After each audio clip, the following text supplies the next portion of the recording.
দুইটা কারণে। এক, বিএনপির তো জমায়েত করতে টাকা খরচা হয়, এমন কোনো বক্তা নাই যার বক্তৃতা শোনার জন্য লাখে লাখে মানুষ যাবে। খালেদা জিয়া বা তারেক রহমান আসলে যাইতে পারে, কিন্তু দেশে আছে এমন কোন নেতার বক্তব্য শুনতে এখন আর যাবে না লাখে লাখে লোক। আর আজহারীর বক্তব্য শোনার জন্য স্মরণকালের সর্ববৃহৎ সভা হচ্ছে, যেটি যাচ্ছে সেটি হচ্ছে। এটা গা টাটাইতেছে বিএনপির। জনসমাগম মানে ক্ষমতা, বুঝাও, চ্যালেঞ্জ মনে করিচ্ছে। আর দুই নাম্বার, ইন্ডিয়ার ডরায় জনপ্রিয় ইসলামী বক্তারে, এই জন্যই তারা চড়াও হয়েছিল মৌলানা দেলাওয়ার হোসেন সাইদের উপরে। আজহারী সাহেব ইভেন বিগার থ্রেট তাদের জন্য বড় ভয়, কারণ সংঘবদ্ধ মুসলমানে তাদের ভয়।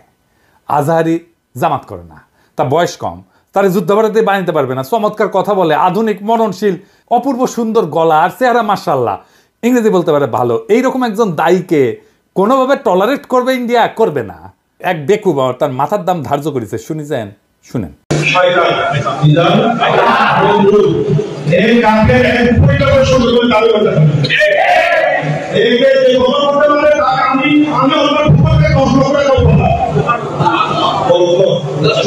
দেখেছেন, তার জানের উপরে উঠে গেছে।